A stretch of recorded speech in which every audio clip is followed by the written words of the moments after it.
Salut tout le monde, c'est Marianne, bienvenue à ma chaîne, bienvenue à cette vidéo tag de l'enfer.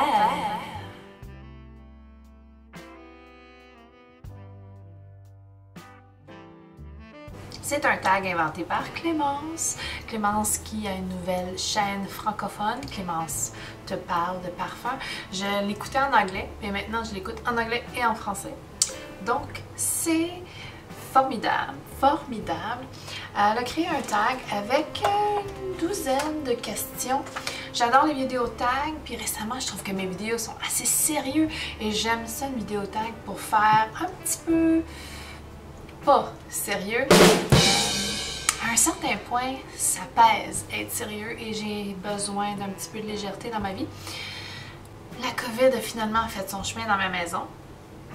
Ma fille de 15 ans a été malade, pas beaucoup malade, très peu, des tout petits symptômes, c'est presque ridicule. Et ça fait 5 jours que je suis en isolation préventive chez moi et j'ai un autre 5 jours qui me reste et j'avoue que ça me pèse, j'ai besoin de sortir. Je vais peut-être juste aller prendre une marche pour être à l'extérieur, dans quelque part autre que dans ma maison. Alors je feel tous les gens qui ont été gravement malades puis qui ont resté confinés longtemps. Tous mes vibes positives vers vous, oui. Donc je me lance dans cette vidéo, dans ce tag. Donc je commence ce tag de l'enfer avec la pire question au monde. La pire question au monde. Ton parfum préféré, n'en choisis qu'un.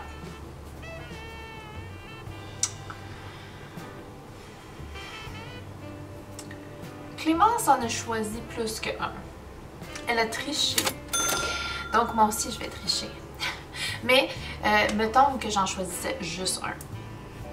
Je serais en ce moment là, aujourd'hui, on est le 17 février 2022. On me dit choisis un parfum, ton préféré. Ça serait Nomade Eau de Parfum. Ça serait ça. Parce que il a tout. Il est très versatile. Il sent pas comme les autres parfums. Il est extraordinaire. Prune, florale, mousse de chêne, légèrement boisé. Il y en a qui trouvent ça unisexe. Je le trouve assez féminin sur moi, à mon nez, mais je connais des gens, j'ai vu des revues qui en parlent comme étant un parfum assez unisexe. Donc, ça pourrait être en fait un parfum unisexe. Toujours essayer, bien sûr, mais moi, Nomade, j'adore. Ça, c'est l'autre parfum. Je sais qu'il y a une autre toilette, je sais qu'il y a un Absolu. Je les ai pas essayés. Pour moi, c'est lui. Et je pourrais demain matin, sûrement,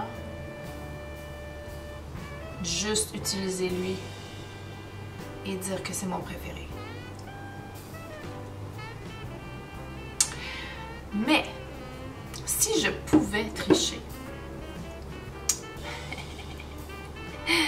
vous me voyez venir avec ça, si je pouvais tricher, je rajouterais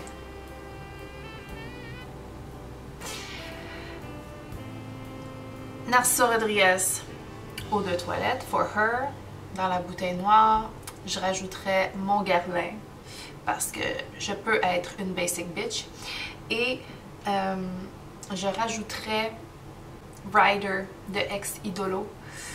Est-ce que j'en rajouterais d'autres? Darkest Night de Henry Rose. Donc, c'est ça.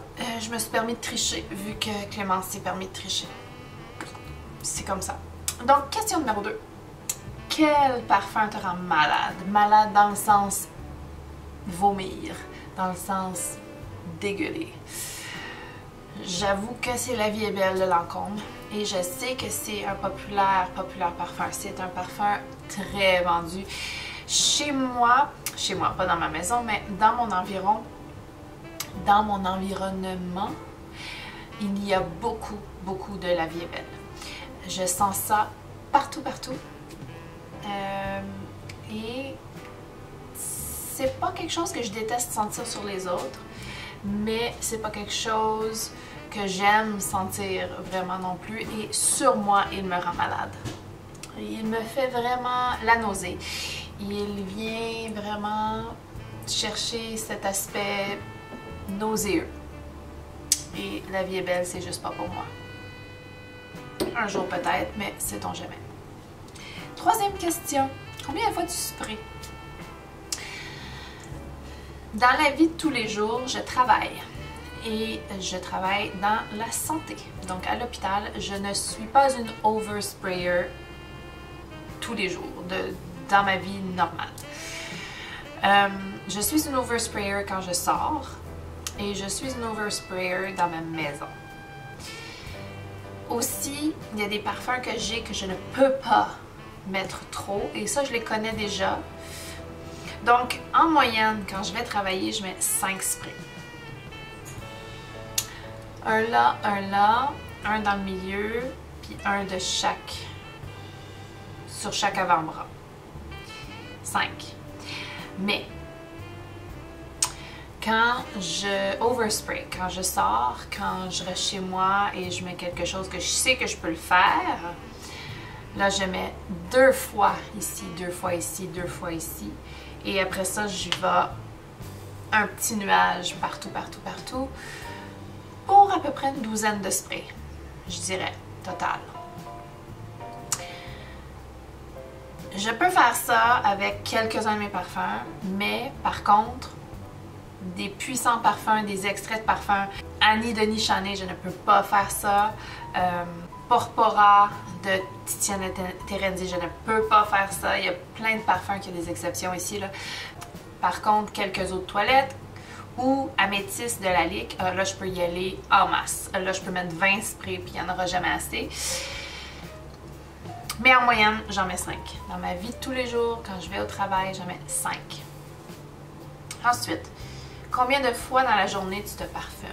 Je me parfume une fois avant d'aller travailler, une fois en finissant de travailler, puis après la douche le soir. Ça fait 3. La plupart du temps, avant d'aller travailler et en finissant de travailler, c'est le même parfum. Mais le soir, c'est quelque chose de frais, quelque chose qui ne va pas déranger, quelque chose que je vais me sentir bien en portant. Donc c'est complètement différent. Et ici, je compte pas quand je teste les parfums, ça c'est complètement à part.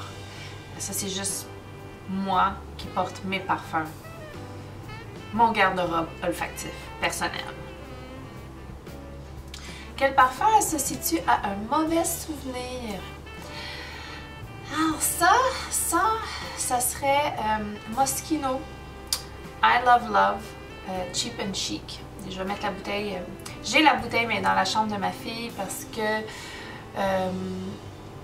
bon, ça c'est quelque chose qui ressemble un peu à Light Blue, ce parfum-là, sauf qu'au lieu d'avoir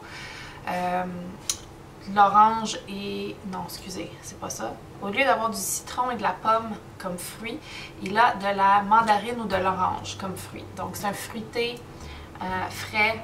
Et je l'avais acheté et je l'avais porté pendant que j'étais en vacances en août 2020. 2020, oui, exact. Et mon conjoint a eu une appendicite qui a viré très très mal. On était au chalet, je l'ai emmené à l'hôpital de Shawinigan.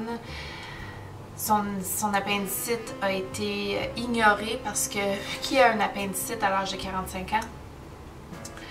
Et ce n'était sûrement pas un urgentologue à l'urgence de cet hôpital-là, cette journée-là. Mon chum a été oublié à l'urgence. Son appendicite a perforé tellement que il a dû être ouvert comme un porc. Tout l'abdomen a été ouvert dans la verticale. Ils ont dû enlever 18 cm d'intestin. Et c'est cela. Il y est presque resté. Je l'ai presque perdu cette semaine-là. Mais tout a quand même bien fini. Par contre, il a dû avoir une chirurgie en supplémentaire pour réparer le dommage qui a été fait par cette chirurgie qui a été d'urgence et qui a sûrement été une chirurgie juste pour sauver sa vie. Donc, ce parfum-là me fait penser à cette semaine-là, qui n'était pas une belle semaine pour moi. Donc, ce parfum-là est allé dans la chambre de ma fille et je ne le porte pas et je ne le vois plus. Prochaine question. As-tu une habitude de parfumage étrange? Je ne pense pas. Non. Je ne me considère pas une parfumeuse étrange, avec une habitude étrange. Donc je vais être obligée de dire que je suis une basic bitch encore, qui n'a pas d'habitude étrange. Mon conjoint trouve que c'est étrange de porter du parfum pour aller se coucher. Mais ça, ce n'est pas étrange quand tu regardes la communauté qui existe sur Internet. Donc, parfum que tu détestes, mais qui est super populaire, je vais y aller avec Baccarat Rouge 540. Oui, je sens le jugement à travers la caméra en ce moment. Je n'aime pas ce parfum. Je n'aime pas toute l'attention que ce parfum a. Je n'aime pas... Ça m'a pris une éternité avant de l'essayer. Je l'ai essayé, je ne l'ai pas aimé. Je ne trouve pas qu'il mérite tout ce hype. Je ne trouve pas... Non, je ne trouve pas. Ça va être une opinion super impopulaire et je suis désolée. Mais c'est comme ça. Baccarat Rouge 540, pour moi, c'est ordinaire, limite, légèrement désagréable. Désolée. Ensuite, le parfum qui ne tient pas sur toi du tout. Le Aqua Allegoria Mandarine Basilic. Bon, il tient sur personne. Quand je le mets, j'accepte de le sentir pour 30 minutes et d'être obligée de le repulvériser aux 30 minutes. Et j'accepte que c'est un parfum éphémère et pour le moment présent. Mais ça me déçoit. J'aimerais vraiment ça qui tienne plus longtemps. C'est une eau de toilette, mais j'ai plein d'autres toilettes qui tiennent comme des bêtes. Aujourd'hui, je porte Versace Cristal Noir eau de toilette et c'est une bête. C'est une bête. Bon, c'est pas les mêmes fruits, c'est pas les mêmes composants, mais n'empêche, des fois, hein, on se pose des questions sur l'histoire de l'eau de toilette et de l'eau de parfum. Quoique je connais la réponse, mais c'est correct. C'est un non-sens. Alors, ensuite, question numéro 9. Parfum Basic Bitch pour femmes. Je peux être une Basic Bitch, j'ai plein de parfums Basic Bitch. Mais celui que je ne porterai jamais, parce que celui-ci, elle spécifie que tu ne porterais jamais. Je l'ai essayé, je l'ai échangé en swap et c'est Olympia de Paco Rabanne. Encore là, je sens que ça va être une opinion impopulaire parce que c'est un parfum qui est très aimé. Mais moi, quand je sens ce parfum-là, tout ce que je sens, c'est que c'est sucré et que c'est générique. C'est tout. J'ai rien d'autre. J'ai même pas le salé. J'ai rien d'autre. Vous allez dire que mon nez n'est pas correct. Peut-être. Mais c'est ça quand même. Hein? Le nez est ce qu'il est. Et c'est ça qui est ça. Mais Olympia de Paco Rabanne, pour moi, c'est un no. No, no, no. C'est basic. Je comprends même pas l'attrait. C'est tout. Le parfum vulgaire pour homme. Que tu trouves vulgaire pour homme. Juste parce que j'ai une association de ce parfum-là avec quelqu'un et il était vulgaire. Dans tous les sens du terme. Verbalement, physiquement. Aucune classe, aucune retenue. Quelqu'un que j'ai connu jeune et il portait Acqua di Gio.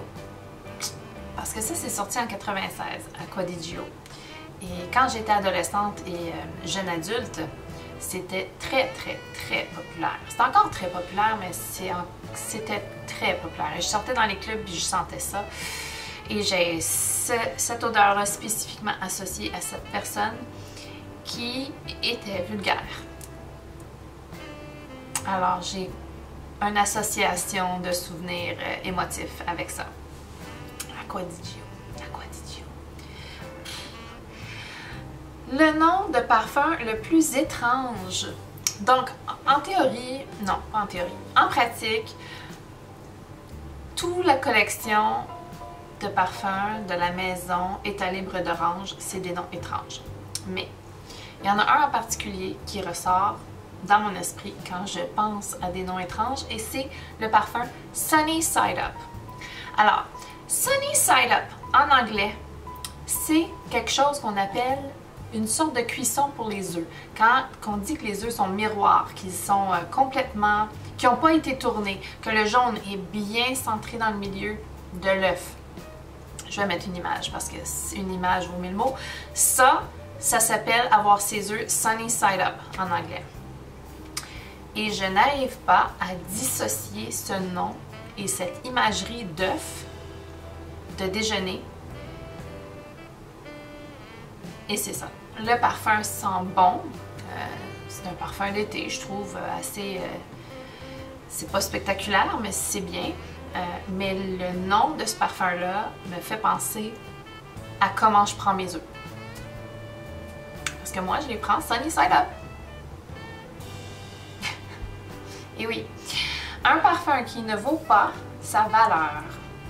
Alors ça, c'est les maisons au complet que je vais dire. Les maisons de parfums Tom Ford, surtout les collections privées, je ne trouve pas qu'ils valent le prix qu'ils demandent.